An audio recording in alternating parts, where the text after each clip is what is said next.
everyone, good morning. Apan sa apan ka supper. Apan sa ba? Upon recording this video, it's already 12:06 in the morning. So, honestly speaking, I'm not yet sleepy. So, ano muna tayo, sharing muna tayo. No? If you don't want to hear my story, scroll up or scroll down muna lang. Oh. Anyways, this is just a random story because I was scrolling on the internet kung ano magagandang topic na pag-usapan. This will be my first video, solo talk na video. Yung mga previous video ko kasi it's just really a small glimpse of my day-to-day basis. Ito naman yung mga stories ko na kung saan mga past na nangyari. Na for me, it's really one of the most memorable. So, this short story, scrolling kasi sa internet, ano magandang topics. So, nandito is mga kalokohan sa travel. This hit my memory. Nautot ako. This hit my memory kasi nga, this is about the travel na vacation na travel. Pero this was travel related din. A couple of years ago, I stayed in Davao for a training ng isang coffee shop. So I do have this friend. She's a girl, basically. Siya yung naging close friend ko. Hindi talaga kami magkakilala at first, but nag-click kami on the first day pa lang. Even though hindi pa nag-umpisa talaga yung training kasi namin is in Davao. So we are both from Jensan. Tapos parang, if I'm not mistaken, parang ibinigay sa amin ng head office yung aming each contact number sa each other para sabay na lang din kami. To cut a long story short, so Jensan to Davao is just 3 hours bus ride. So, nagkita kami sa bus station in Jensan. Tapos, maganda yung kanyang aura. Napaka-jolly niya na girl. So, later on, nakilala ko siya bit by bit on mga days na dumaan. So, napaka-party people niya rin pala. If I'm not mistaken, parang mas younger ata siya sa akin niya. Parang mas younger siya sa akin. And I was on late 20s na during that time. I do party, pero nandun ako sa party na nagsasubside na. Hindi na ako yung ganun na party. Hindi. Yung mga very light na party na lang talaga. And then siya is really look forward talaga yung party na yun. Pag sinabi ng party is the alak session, okay? Just definition of terms tayo.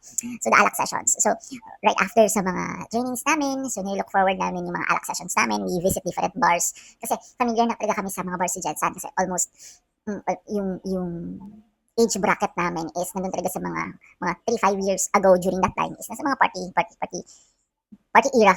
So we share common stories from the common places. So we are making another another story from different cities. Ngayon, medyo alanganin talaga yung buhay namin dun sa Davao in terms of financial kasi hindi naman talaga ganun kalaki yung sahura namin during that time. Tapos as I remember, gusto niya talagang mag-alak. So, we have this parang final test. We are at Abriza, if I'm not mistaken. Nasa Abriza kami. And then, well, during yung parang final test, we're talking about ano mangyayari right after. So, sabi niya, mag-inuman daw kami, ganyan. And, I said no, dahil hindi enough yung funds ko during that time. And yung mga kasamahan na rin namin is hindi rin enough yung funds. Kasi basically nag-training kami sa Davao, but we are from different cities. We're from Jensan, yung other is from CDO, if I'm not mistaken. Yung iba naman is from I don't know, basta some part of Davao. Parang lahat kami is nag-renta. May place na kami dun sa Davao na pinaride ng company. To cut a long story short is, nag-volunteer siya. Sabi niya, papautahin ko kayo 500 each, basta matuloy lang itong alak. Parang gano'n, parang yung nangyari. So parang, we think twice kung i-go ba namin o hindi. And we said no. Pero, itong girl na itong kaibigan namin, may pera siya cash. Binigyan niya kami sa isa. O utang yan ha, pinilit niya. So, ito yung party. So, I don't know if that same day is yun din ba yung panahon na kung saan ganito yung nangyari. From Matina, as I remember it very well, nag-party kami somewhere in along Victoria, basta malapit lang sa Victoria Mall. NCCC na ata siya ngayon or parang i-demolish na. So during that time, still Victoria Plaza pa rin ata yun. Somewhere doon na lang. So there's this party place sa likod noon. So nag-party kami, nag-ala kami. So we've got tipsy. Tapos, parang mayroon din siyang kaibigan and then connection somewhere na pinuntahan namin sa Matina. So during that time, nag-taxi pa kami noon. Ngayon, parang nag-alak session ulit kami din sa Matina. So syempre, to cut the long story short again, lasing na kami tapos around 2 a.m. na ata yun. Kasi in Davao kasi, early, kung gusto mong malasing talaga, dapat early kayo mag-start kasi early rin sila mag-close. Nasa 12 midnight ata sila. Wala na, liquor ban na. Tama ba yung term ko, liquor ban? Or basta bawal na magbenta ng mga liquors 12 midnight pass. So dapat, fulfill ka na dapat before 12 noon. So kasi hindi na sila mag-offer ng mga liquors noon. So, parang we are on the suburb pace na ata. Basta ganun, basta naalala ko. Pagka-remember ko lang is galing kami ng Matina, sumakay kami ng jeep.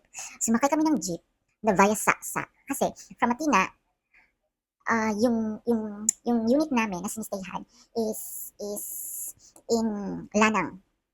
Lanang, right in front sa Dusitani.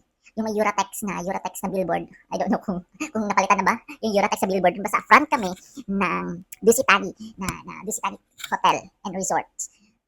So, kasi you have, parang double ride kasi siya. Kung mag-jeep ka, jeepney ka, you have to stop, may kasap doon sa Dusitani, tapos sasakay ka ng tricycad. Yeah. From the kanto, doon sinasabi ko may Uratex. Tapos parang ilang kanto pa yun, I would say, na estimation ko is nasa mga 1 kilometer away pa from the kanto. Hanggang doon mismo sa unit na sinistayhan namin. Because we share same unit, mag-iba lang yung kwarto. Ngayon, dahil sa sobrang kalasingan, that was around 2, safe, really, Davao, kudos to Davao. Davao is really a safe place. Ngayon, doon kami sa jeep, nakasakay na to sa 2 a.m. We were both drunk. Kami lang yung nakasakay sa jeep. Basta, parang on my vivid memory, nakita ko ng Uratex foam na billboard. And then I was about to say, kuya, stop na, kasi dito na lang kami. Pero nakaidlip ako. At siya rin, hindi siya nakaidlip, parang something like nahihilo na talaga and all. Malapit na kami sa BDO network building na kapag sabi ng kuya, stop na. Kung taga Davao ka, and then you're familiar with the place, basta, that's Dusitani, tapos ilang meters, basta, as I remember, nakikita ko na yung BDO network building. Malayo na yun, parang may church pa yun siya in the middle. Oh, correct me if I'm wrong. So parang ganun, alam mo, hindi naman kakayuton yung jeep, syempre naman, kasi hindi naman pwede namin kuya i-U-turn mo. It's madaling araw, for sure, yung driver na yun is pauwi na rin sa kanyang bahay. So sabi ko na, kuya, dito lang, so stop kami. Tangina, naglakad kami, te. Like, naglakad kami from that highway, papunta pa talaga dun sa mismong kanto na sinasakay namin ng tricycad. And then, the sad part is, syempre, that was around 2 or 3 in the morning. Wala na talagang tricycad dun. Wala talagang torno. Wala talagang turno doon. So, wala kaming choice, but we really have to walk. Nagtawanan lang talaga kami, basta I don't know kung ano yung nangyari. Basta, sumobra talaga kami dahil sa kalasingan namin doon sa party na yun. That, if I'm not mistaken, it was the same night nung namimigay siya ng 500 pesos at saka yung nalampas kami doon sa pagbabaan dapat namin. It was really good experience, yung mga ganung mga bloopers namin in life. By the way, her name is Cristel, and I guess she's working abroad na right now. Yun naman talaga yung kanyang plan ever since dun pa kami sa phase na kung saan kinikilala pa na yung mga bago pa kami nakakilala. And we talk about life, heart-to-heart talks, and then yun naman talaga yung ultimate plan niya, and then she achieved it right now, and I'm really so happy for her. Luck and good health. Siyempre, she has a kid. So, kaya ayun. Wala lang. It was just really fun reminiscing yung mga ganong klaseng experiences with newfound friends na magstay na siya for life. Diba? I hope makakatulog na ako right now. It was just really a random thought kasi nagbabasa ko online and then I just really don't know what to do for me to sleep. Diba? Sinubukan lang natin. Let's see. Good night.